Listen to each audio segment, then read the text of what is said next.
ఒకటి తిందునా రెండు తిందునా దయ్యాల జానపద హాస్య కథ. ఒకూర్లో రామయ్యని ఒకడుండేటోడు. వాడు చానా అమాయకుడు, అంతేగాదు చానా బీదోడు కూడా.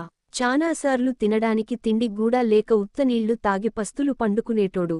భార్యాపిల్లలకు కనీసం ఒక్క పూటైనా తిండి పెట్టలేకపోయేటోడు. దాంతో బాగా విసిగిపోయి ఎలాగైనా సరే డబ్బు సంపాదించుకొని రావాలని ఒకరోజు పెండ్లాంతో 3 రొట్టెలు చేపిచ్చుకొని దాన్లను మూటగట్టుకొని బయలుదేరినాడు. అట్లా పోతా పోతా పక్కూరికి చేరుకున్నాడు. అక్కడ వానికి సోమయ్యని చిన్ననాటి స్నేహితుడొకడు ఉన్నాడు. సోమయ్య చూడ్డానికి మంచిగా కనపడతాడు గాని పెద్ద టక్కరోడు.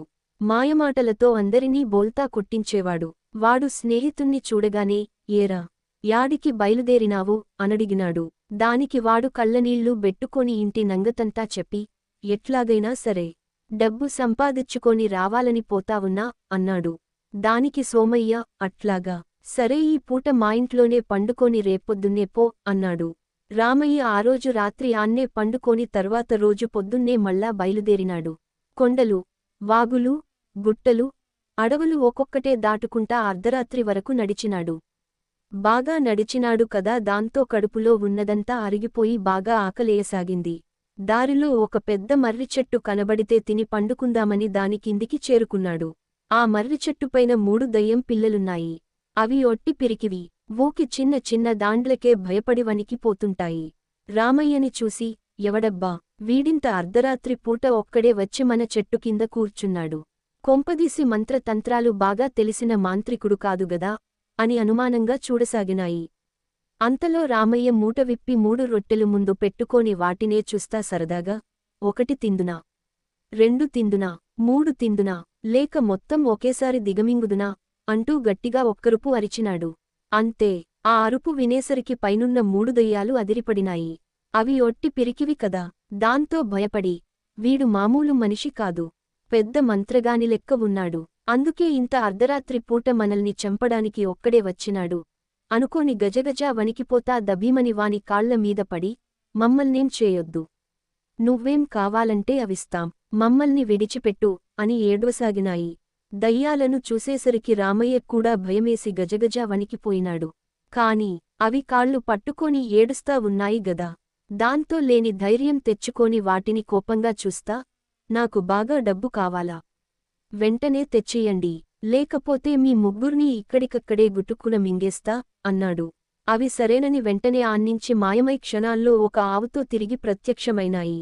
ఆ ఆవును వానికిస్తా, ఇది మామూలు ఆవు కాదు, ఇది పెండేస్తే దాని లోపల వజ్రాలు, రత్నాలు, బంగారు వరహాలు ఉంటాయి, దీన్ని తీసుకొని మమ్మల్ని విడిచిపెట్టు అన్నాయి. వాడు సరేనని ఆవును తీసుకొని తిరిగి ఊరికి బయలుదేరినాడు. అలా మళ్ళా కొండలు, గుట్టలు, వాగులు, వంకలు ఒక్కొక్కటే దాటుకుంటూ రాత్రయ్యేసరికి వాని స్నేహితుని ఊరు చేరుకున్నాడు. సోమయ్య రామయ్యని చూస్తూనే, రా రా, నీ కోసమే ఎదురు చూస్తా ఉన్నా, నువ్వు పోయిన పనేమైంది అనడిగినాడు. వాడు సంబరంగా జరిగిందంతా చెప్పినాడు.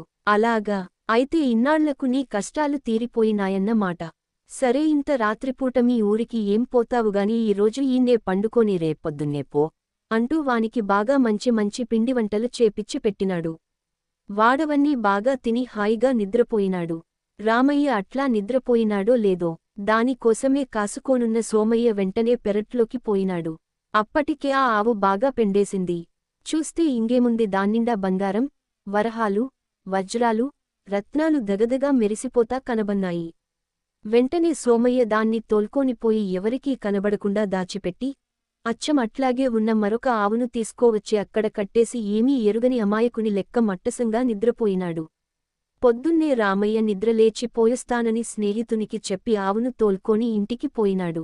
పెళ్ళాన్ని పిలిచి, ఒసేవ్, ఇది మామూలు ఆవుగాదు, పెండేస్తే దాన్నిండా రత్నాలు, వజ్రాలు, మణులు, మాణిక్యాలు ఉంటాయి, దీనికి బాగా మేతేసి మేపు, ఇక మన కష్టాలన్నీ తీరినట్లే అన్నాడు.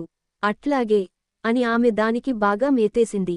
తర్వాత రోజు పొద్దున్నే ఆవు గంప నిండా పెండేసింది. రామయ్య సంబరంగా బెర్టెరా పెండంతా వెదికినాడు. అది అసలావు కాదుగదా, అందుకే వానికి ఎంత వెదికినా ఏమీ దొరకలేదు. దానితో వాడు దయ్యాలే తనని మోసం చేసినాయనుకోని కోపంగా మళ్ళా 3 రొట్టెలు మూట కట్టిచ్చుకొని నడుస్తా కొండలు, గుట్టలు, వాగులు, వంకలు ఒక్కొక్కటే దాటుకుంటా దాటుకుంటా అర్ధరాత్రయ్యేసరికి ఆ మర్రిచెట్టు కిందికి చేరుకున్నాడు. దయ్యాలు వాణ్ణి పైనుండి చూసి ఇదేందబ్బా, వీడు మళ్ళా వచ్చినాడు అనుకోని భయపడతా ఉంటే అంతలో వాడు గట్టిగా, 1 తిందునా, 2 తిందునా, 3 తిందునా, లేక మూడింటినీ ఒకేసారి దిగమింగుదునా అంటూ ఒక్కరుపు అరిచినాడు. అంతే, అవి 3 గజగజ వణికిపోతా కిందికి వచ్చి, నువ్వు కోరుకున్నట్టే నీకు ఆవు ఇస్తిమి గదా, ఎందుకు మళ్ళా వచ్చినావ్ అనడిగినాయి.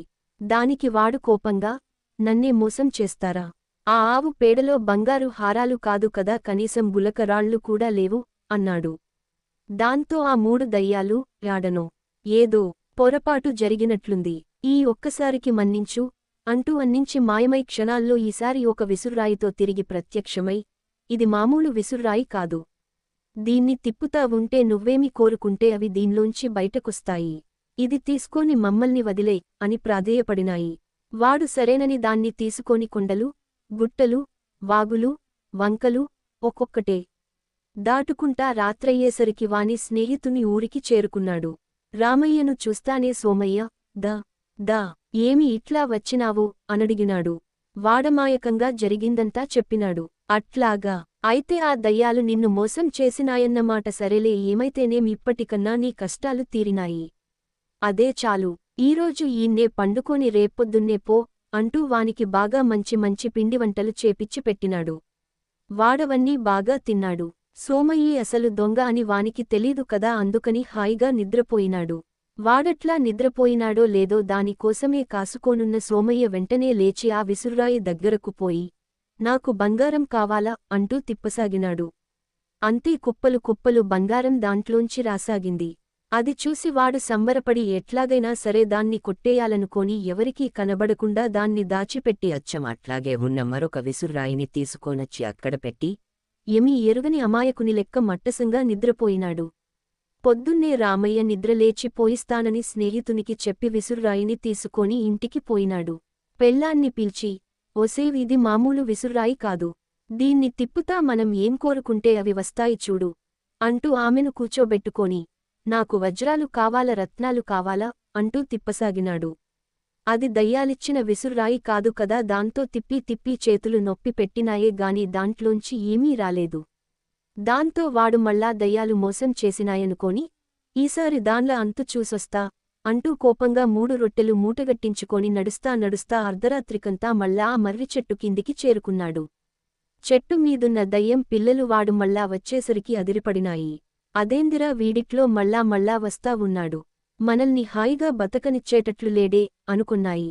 అంతలో వాడు చెట్టు కింద కూర్చొని, 1 తిందునా, 2 తిందునా, 3 తిందునా, లేక మూడింటినీ ఒకేసారి దిగమింగుదునా అంటూ గట్టిగా ఒక్కరుపు అరిచినాడు.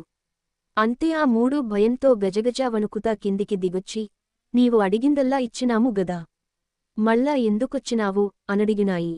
దానికి వాడు కోపంగా, మీకు నేను ఏమీ తెలీని ఎర్రోని లెక్క కనబడతా ఉన్నానా, మాటిమాటికి మోసం చేస్తా ఉన్నారు, ఆ పనికిమాలిన విసుర్రాయి ఎంత తిప్పినా వజ్రాలు కాదుగదా, కనీసం కంకరరాళ్ళు గూడా రావడం లేదు, ఈసారి గనుక మోసం చేసినారనుకో మిమ్మల్ని చంపకుండా వదలను ఇన్నాడు. అప్పుడా 3 దయ్యాలు బాగా ఆలోచించి, ఎక్కడో ఏదో మోసం జరుగుతా ఉంది అనుకోని ఈసారి ఒక మంచి దుడ్డుకర్ర తెచ్చి, ఇది నీ మాట తప్ప ఎవరి మాటా వినదు, నువ్వేం కోరుకుంటే అది తెచ్చిస్తాది, దీన్ని తీసుకోనిపో అన్నాయి. వాడు ఆ దుడ్డుకర్ర తీసుకొని కొండలు, గుట్టలు, వాగులు, వంకలు ఒక్కొక్కటే దాటుకుంటా రాత్రయ్యేసరికి వాని స్నేహితుని ఊరికి చేరుకున్నాడు. రామయ్యను చూస్తానే సోమయ్య, దాదా ఏమి మళ్ళా ఇట్లా వచ్చినావు అనడిగినాడు. దానికి రామయ్య, ఆ దొంగసచ్చినేవి మళ్ళా మోసం చేసినాయి అంటూ జరిగిందంతా చెప్పినాడు.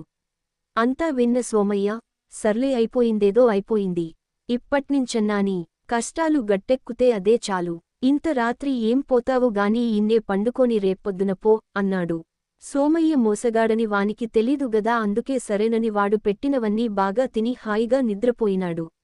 వాడట్లా నిద్రపోయినాడో లేదో దానికోసమే కాసుకోనున్న సోమయ్య వెంటనే లేచి ఆ దుడ్డుకర్ర తీసుకొని, నాకు వజ్రాలు కావాల, రత్నాలు కావాలా అంటూ గాల్లో తిప్పసాగినాడు. అంతే, అది రామయ్య మాట తప్ప ఎవరి మాటా వినదు గదా, అందుకే వెంటనే ఒక్కసారిగా గాల్లోకెగిరివాన్ని కిందా మీదా పడేసి దబీదబీమని తన్నసాగింది. ఆ దెబ్బలకు తట్టుకోలేక వాడు అమ్మో నాయనో అని అరుస్తా ఉంటే రామయ్య ఆ అరుపులకు అదిరిపడి నిద్రలేసినాడు. చూస్తే ఇంగేముంది, దుడ్డుకర్ర సోమయ్యను తన్నినచోట తన్నకుండా పొర్లిచ్చి తంతా ఉంది.